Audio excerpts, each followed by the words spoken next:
Simon a demandé sa petite amie en mariage le jour de la Saint-Valentin, mais elle s'est enfuie, pour ne plus jamais le revoir. Des années plus tard, on a frappé à sa porte, et une femme sans abri a demandé de l'aide avant de s'évanouir. Il l'a reconnue immédiatement et lui a finalement demandé pourquoi elle l'avait rejeté. La vérité n'était pas ce qu'il avait imaginé. Simon s'est levé du canapé après avoir entendu frapper à sa porte. Il l'a ouverte et a vu une femme se tenir à l'extérieur. Elle portait des vêtements en lambeaux, malpropres et avait l'air plutôt malade. De plus, la météo avait récemment annoncé une tempête de neige dans leur ville du Wyoming. Que faisait cette femme dehors dans le froid? Je peux vous aider? A demandé Simon, et la femme a toussé, libérant une bouffée d'air qu'on pouvait voir par ce temps. S'il vous plaît, puis-je utiliser votre, a commencé la femme, mais elle n'a pas terminé sa phrase. Elle s'est évanouie sur le pas de sa porte, et Simon s'est précipité pour la ramener à l'intérieur. Il n'avait aucune idée de ce qu'il fallait faire, et le temps empirait. Malgré tout, il a appelé la ligne d'urgence et a attendu l'arrivée d'une ambulance. Pendant ce temps, il a déposé la femme près de sa cheminée et a enfin pu voir son visage. C'était bien elle. C'était Phoebe. La fille de ses rêves. La fille qu'il voulait épouser toutes ces années auparavant, jusqu'à ce qu'elle s'enfuit sans prévenir et qu'ils ne se revoient plus jamais. Mais il y avait quelque chose de différent chez elle. Tout était différent. Ses cheveux étaient ébouriffés, ses vêtements étaient vieux, et son visage était pâle et flétri. La femme qu'il a rencontrée à l'université était quelqu'un de complètement différent. Il y a plusieurs années, Simon a reçu une bourse d'études pour l'université du Wyoming, où il a rencontré Phoebe. Mais contrairement à lui, elle était la fille d'un homme riche, Monsieur Longhorn, qui était connu dans tout l'État pour diverses activités. Il n'avait jamais rencontré quelqu'un qui était né avec une cuillère en or, et cela lui semblait décourageant. Mais Phoebe est restée dans son esprit pendant des mois avant qu'il n'ait le courage de l'inviter à sortir. Étonnamment, elle a dit oui. Il ne s'y attendait pas du tout. Après tout, les gens riches gravitent généralement autour de leur genre, et il n'était qu'un pauvre garçon avec une bourse d'études qui devait travailler à temps partiel pour survivre à peine. Mais ils sont sortis, et ils se sont amusés, même s'ils ne pouvaient pas l'emmener dans un endroit agréable. Ils ont parlé toute la nuit, et Simon a su qu'il était amoureux à ce moment-là. Mais quand il l'a raccompagnée chez elle ce soir-là, son père était là. Il a jeté un long regard à Simon, a grogné et a traîné Phoebe vers sa voiture. Simon a voulu l'arrêter, mais son chauffeur et son garde du corps l'ont repoussé. Heureusement, Phoebe l'a appelé le lendemain, et ils ont commencé à sortir ensemble. Simon n'avait aucune idée qu'elle le cachait à son père. Un an plus tard, ils étaient toujours ensemble, et la Saint-Valentin approchait. Il a donc travaillé dur, économisé tout son argent et lui a acheté une magnifique bague. Il allait la demander en mariage lors d'un dîner coûteux, et avec un peu de chance, ils seraient heureux ensemble. Mais cela n'est pas arrivé. Lorsque Simon s'est agenouillé et a prononcé les mots magiques « Veux-tu m'épouser ?», Phoebe semblait d'abord excitée, mais soudain, son expression a changé. Elle a crié le mot non, s'est levée et s'est enfuie du restaurant. Si est la dernière fois que Simon l'a vue, et cela lui a brisé le cœur. Mais ce n'était pas le pire. Plus tard dans la semaine, il a découvert que Phoebe avait changé d'école, et l'un de ses amis est venu se moquer de lui. Tu croyais vraiment qu'elle allait t'épouser? Elle est allée à ce premier rendez-vous pour plaisanter, et nous allions nous moquer de toi. Mais ensuite, elle est sortie avec toi par rébellion contre son père strict. Ce n'était qu'un mensonge, a révélé son ami. Ce jour-là, Simon a juré de ne plus jamais tomber amoureux, et la Saint-Valentin est devenue le pire moment de l'année pour lui.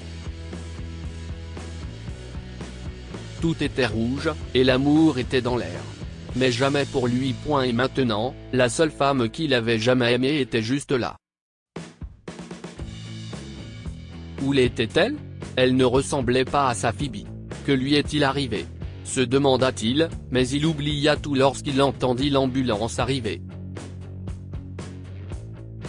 Simon est monté dans l'ambulance avec elle.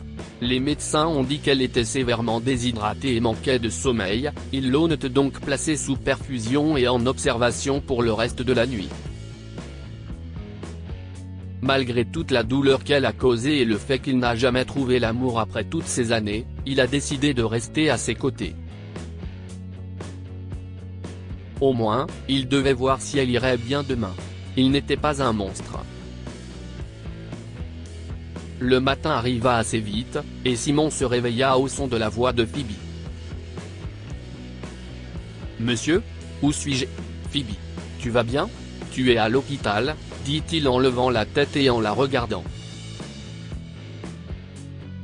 Elle fronce les sourcils et plisse les yeux. « Comment connaissez-vous mon nom?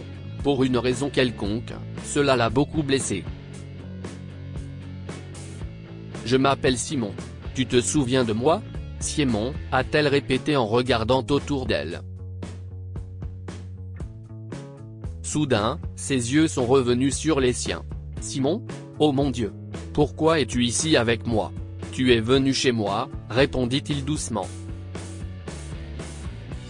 Quoi? Je ne me souviens même pas de cela, dit-elle, semblant perdre sa concentration. Ce n'est pas grave. Ne t'inquiète pas. Les médecins ont dit que tu étais déshydraté, donc tu dois te reposer un peu ici. Je suis resté parce que... Eh bien, tu t'es évanoui juste devant ma porte, et je t'ai connu à un moment donné. Ou du moins, je le pensais, a-t-il expliqué. Simon, a-t-elle soufflé, et ses yeux se sont mis à pleurer.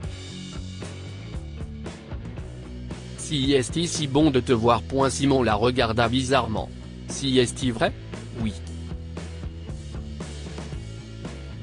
Je mourais d'envie de te voir depuis des années, mais certaines choses sont arrivées dans ma vie, et je ne savais pas comment te trouver, poursuivit Phoebe. J'ai entendu dire que ton père avait eu des ennuis. Puis-je te demander ce qui s'est passé? Oh, les ennuis sont un euphémisme.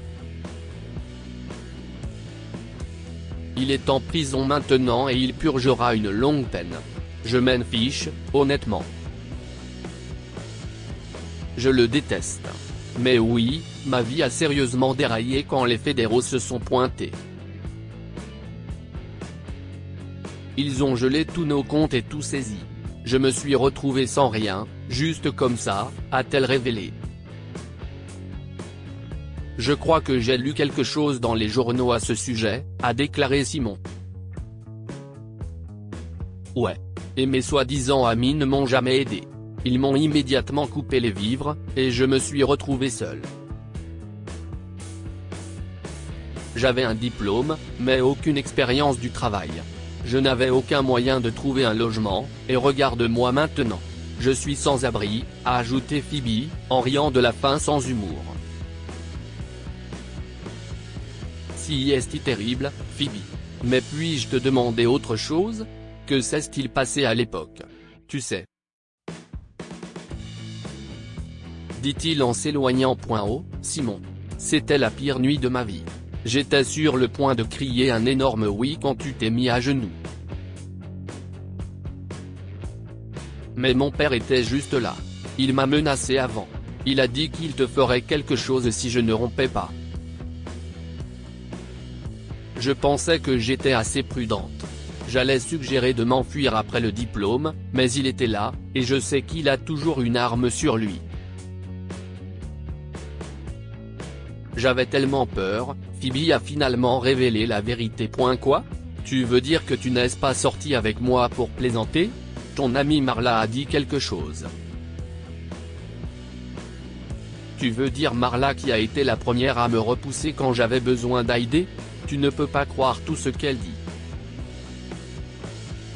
Je ne comprends pas, a dit Simon, secouant la tête en signe de confusion. Je voulais tellement t'épouser, Simon. Je te le jure. Mais je ne pouvais pas. Il t'a menacé. Il a dit qu'il connaissait des gens qui pouvaient se débarrasser de toi. Je n'ai pas pu prendre le risque quand j'ai vu son visage au restaurant, et j'ai dû te rejeter horriblement. Ensuite, il m'a fait changer d'école et, eh bien, j'espérais que tu irais de l'avant et que tu serais heureux, a déclaré Phoebe et s'est arrêtée une seconde. Es-tu heureux? Je ne sais pas. J'ai lancé mon entreprise, et ça a plutôt bien marché. Mais je n'ai jamais aimé personne d'autre. Je ne suis pas marié. Je n'ai pas pu me sortir cette nuit de la tête, a répondu Simon. Phoebe a fermé les yeux comme si elle souffrait et s'est excusée abondamment pour cela. Ils n'ont pas parlé pendant quelques instants jusqu'à ce que Simon prenne la parole. Je peux t'aider à te sortir de cette situation si tu veux. J'ai quelques logements à louer.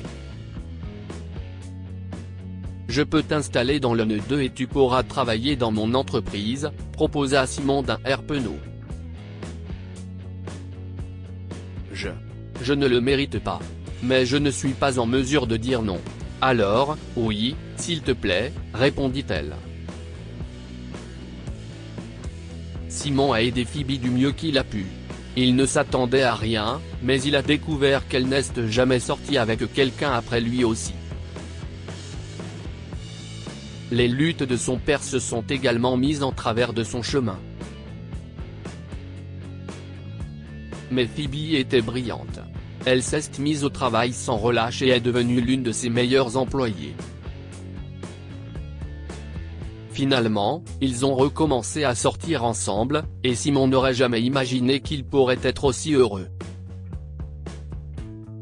Que pouvons-nous apprendre de cette histoire? Aider quelqu'un peut changer votre vie. Simon a fait entrer la femme à l'intérieur pour la garder au chaud, même s'il ne savait pas qui elle était. Mais sa vie entière a changé en conséquence. Acceptez l'aide qui vous est offerte. Phoebe a accepté de travailler pour Simon, même si elle avait l'impression de ne pas le mériter. Mais c'était la meilleure solution pour elle.